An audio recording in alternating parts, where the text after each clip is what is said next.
도그라스 윌라드의 하나님의 모략이라는 책에 기도와 사랑의 공동체, 정죄함이 없나니라는 챕터의 글을 읽어드리겠습니다.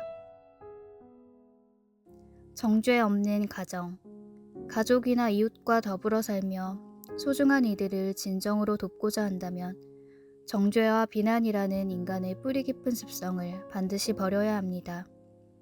정죄는 상대방을 구제불능의 나쁜 사람으로 규정하여 삶에서 축출하는 가혹한 행위이며 존재의 연약한 부분에 비수처럼 꽂혀 깊은 상처와 수치를 남깁니다.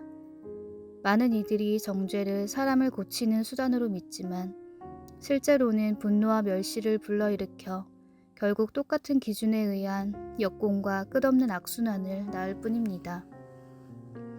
따라서 정죄를 근본적으로 해결하기 위해서는 그 뿌리가 되는 분노와 멸시의 마음부터 다스려야 하며 남을 정죄하지도 않고 남의 정죄를 받지도 않겠다는 결단이 인생의 중대한 전환점이 됩니다. 누군가를 바로잡는 진정한 목적은 상대를 굴복시키는 것이 아니라 그가 다시 견고히 설 수 있도록 돕는 회복에 있어야 하며 이는 자신의 힘이 아닌 하나님의 능력으로 살아가는 자들이 온유한 심령으로 감당해야 할 몫입니다. 특히 가장 가까운 관계인 가족 안에서 자녀를 초면에 손님을 대하듯 존중하고 부모로서 독단적이거나 무례한 태도를 버릴 때 가정은 훨씬 건강하고 행복해질 수 있습니다. 우리는 정죄를 통해 남을 벌하거나 통제하지 않고도 충분히 선하고 강직한 삶을 살 수 있음을 기억해야 합니다.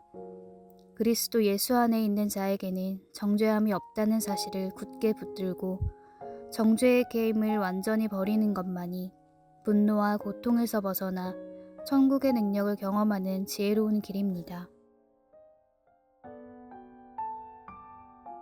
오늘 우리가 함께 나눌 말씀은 이사야 59장 1절부터 21절까지입니다.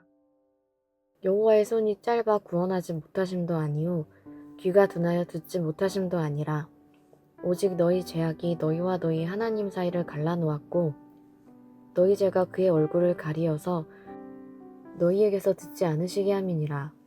이는 너희 손이 피해 너희 손가락이 죄악에 더러워졌으며 너희의 입술은 거짓을 말하며 너희 혀는 악독을 내밀어 공의대로 소송하는 자도 없고 진실하게 판결하는 자도 없으며 허망한 것을 의뢰하며 거짓을 말하며 악행을 잉태하여 죄악을 낳으며 독사의 알을 품으며 거미줄을 짜나니 그 알을 먹는 자는 죽을 것이요 그 알이 밟힌즉 터져서 독사가 나올 것이니라.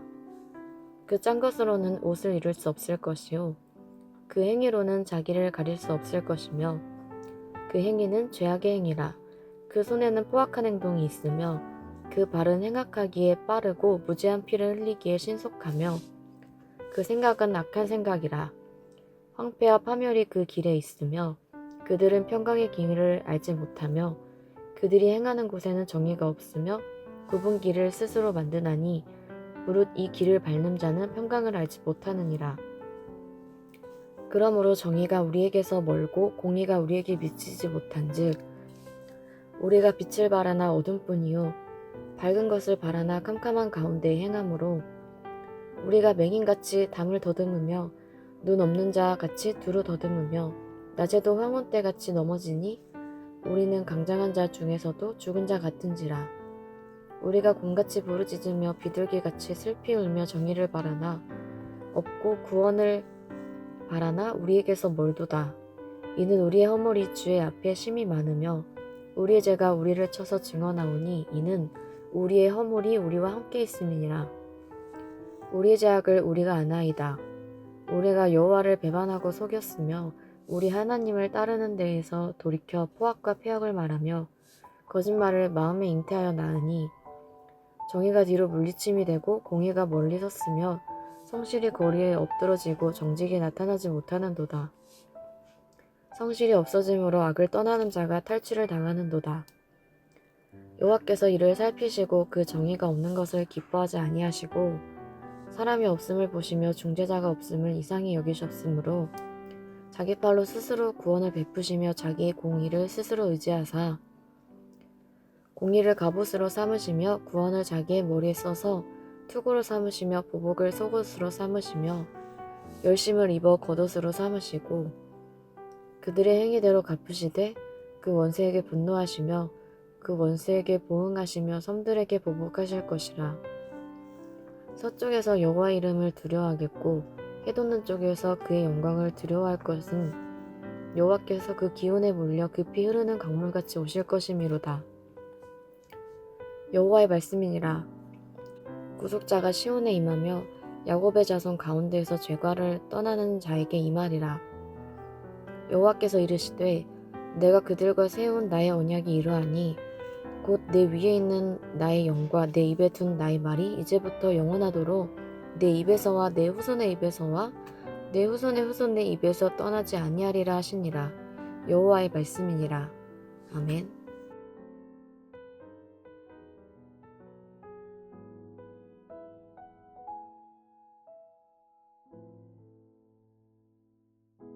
우리는 고난 중에 하나님을 원망합니다. 하나님은 왜 나에게 관심이 없으신가? 하나님은 나를 사랑하신다고 하면서 왜 나에게 대해서 침묵하시는가? 우리는 그런 원망을 합니다. 오늘 본문에서도 고난 중에 하나님을 원망했었습니다. 그래서 1절과 2절에서 하나님은 그 질문에 대해 정면으로 이렇게 대답하십니다. 1절에 여호와의 손이 짧아 구원하지 못하심도 아니요 귀가 둔하여 듣지 못하심도 아니라 오직 너희의 죄악이 너희와 너희 하나님 사이를 갈라놓았고 너희 죄가 그의 얼굴을 가리어서 너희에게서 듣지 않으시게 함이니라. 여러분, 하나님의 능력이 없기 때문이 아닙니다. 하나님이 모르시는 것도 아니고 듣지 못하시는 것도 아닙니다. 다만 우리와 하나님 사이를 가로막은 죄의 담장이 하나님의 얼굴을 가리고 있다고 말씀하십니다. 우리가 잘 아는 것처럼 신앙의 문제는 상황이나 현실의 문제가 아니라 하나님과의 관계가 단절된 것, 그것에서 문제가 시작된다는 것을 우리는 잘 알아야 합니다.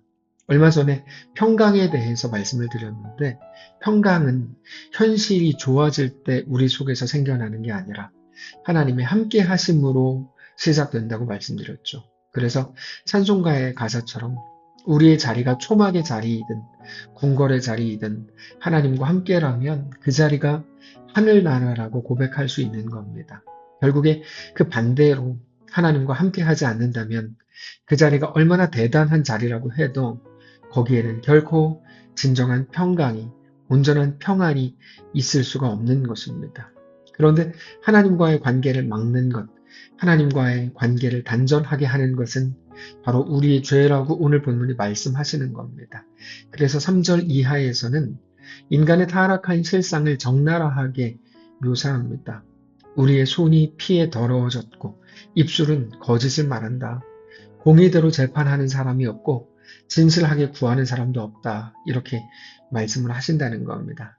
3절에 이는 너희 손이 피에 너희 손가락이 죄악에 더러워졌으며 너희 입술은 거짓을 말하며 너희 혀는 악독을 내밀어 공의대로 소송하는 자도 없고 진실하게 판결하는 자도 없으며 허망한 것을 의뢰하며 거짓을 말하며 악행을 잉태하여 죄악을 낳으며 독사의 알을 품으며 거미줄을 짜나니 그 알을 먹는 자는 죽을 것이요 그 알이 밟힌즉 터져서 독사가 나올 것이니라.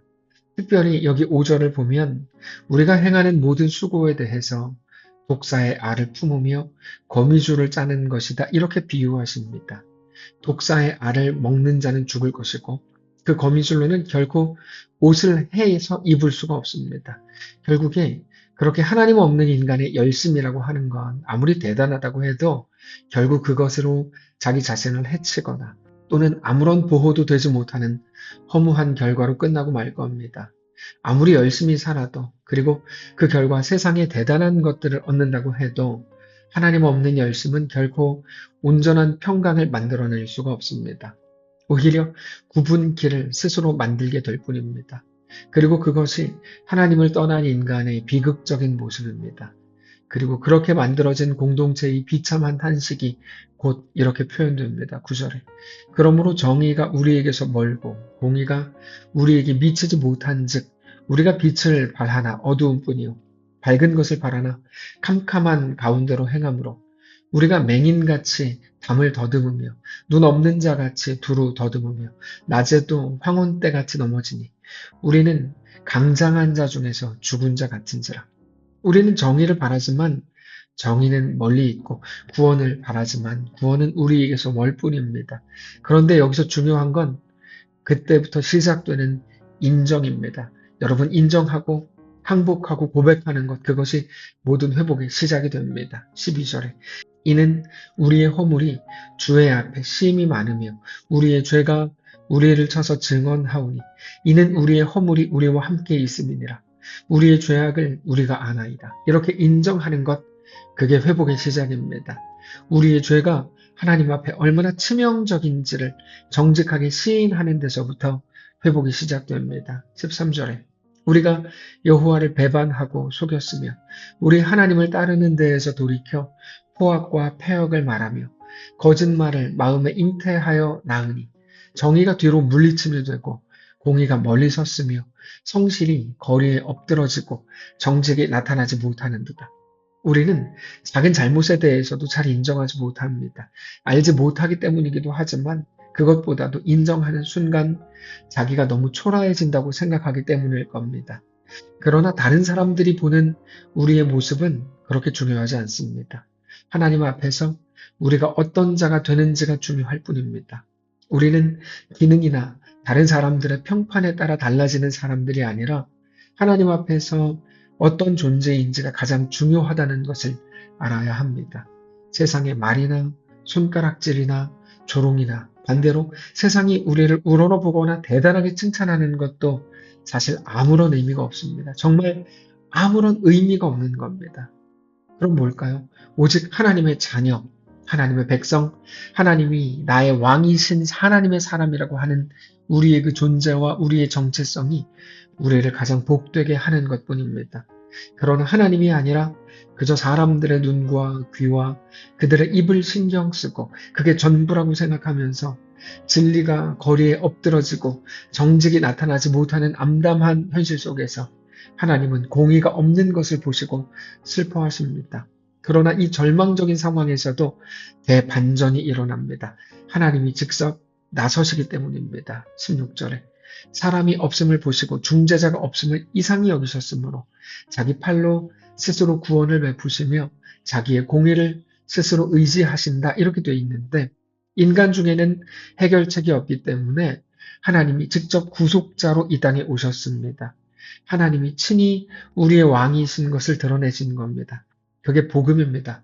복음은 답이 없고 소망이 없는 그 자리, 인간이 실패한 자리에 하나님이 하나님의 명예를 걸고 뛰어 들어오신 사건입니다. 그렇게 하나님은 친히 우리의 왕이 되시는 겁니다. 하나님의 그 오심, 그 사랑, 붙드심, 함께 하심과 왕 되심, 우리의 주인 되심, 이 모든 것들이 우리를 살리는 유일한 복음인 겁니다. 그래서 그렇게 우리 가운데 오신 하나님은 신자가 누릴 영원한 보증, 영원한 새로운 언약에 대해서 이렇게 말씀하십니다. 왕으로 선언하시는 거죠. 21절에 여호와께서 이르시되 내가 그들과 세운 나의 언약이 이러하니 곧 너의 위에 있는 나의 영과 너의 입에 둔 나의 말이 이제부터 영원하도록 너의 입에서와 너의 후손의 입에서와 너의 후손의 후손의 입에서 떠나지 아니하리라 하시니라. 여호와의 말씀이니라. 여러분 기억하십시오. 하나님은 단순히 우리의 문제를 해결하는 분이 아닙니다. 상황을 바꿔주고 환경을 좋게 해주는 분도 아닙니다. 그저 우리의 요구대로 다 들어주고 우리가 기도한 대로 다 이루어주는 진리의 램프 정도로 우리는 하나님을 생각하지만 하나님은 절대로 그런 분이 아닙니다. 하나님은 우리의 아버지요 우리 주인이시고 우리의 왕이십니다.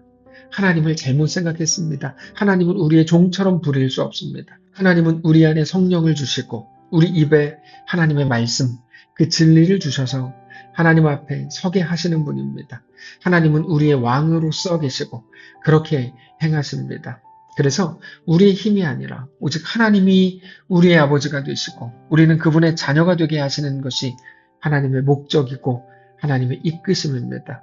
우리에게 대한 하나님의 목적을 온전히 알지 못하면 우리는 하나님을 계속해서 종 취급하고 자판기 취급하게 될 겁니다.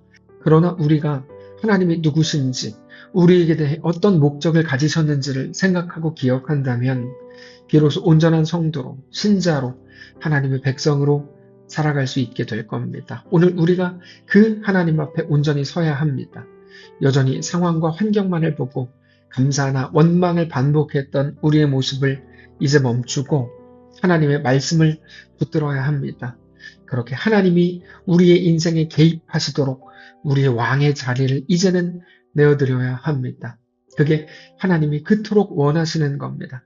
이제 우리의 욕망이나 우리의 계획이나 우리의 실력이나 우리 원함이 우리의 목적이 되지 않고 우리를 이끌어가도록 그것들에게 내어주지 않고 오직 하나님이 우리의 삶을 이끌어 가시도록 우리의 생각과 마음을 하나님의 말씀에 내어드리고 그렇게 하나님이 이끄시는 대로 주를 따르는 거룩한 날 되시기를 바랍니다. 기도하겠습니다. 살아계신 하나님 우리 아버지 감사합니다. 하나님이 왕이신 사람으로 하나님을 주인으로 모신 자들로 주의 백성으로 하나님의 자녀로 이 땅을 우리의 모든 시간과 공간과 이 시대를 살아가게 하시옵소서. 감사드리며 살아계신 우리 주 예수님의 이름으로 기도합니다. 아멘. 사랑하는 성도 여러분, 하나님께서 오늘 하루를 우리에게 허락하셨습니다. 믿음으로 우리 주께 온전히 나아가시기를 원하고 우리가 있는 모든 자리에서 하나님을 더 사랑하고 하나님과 믿음으로 동행하는 거룩한 날 되시기 바랍니다.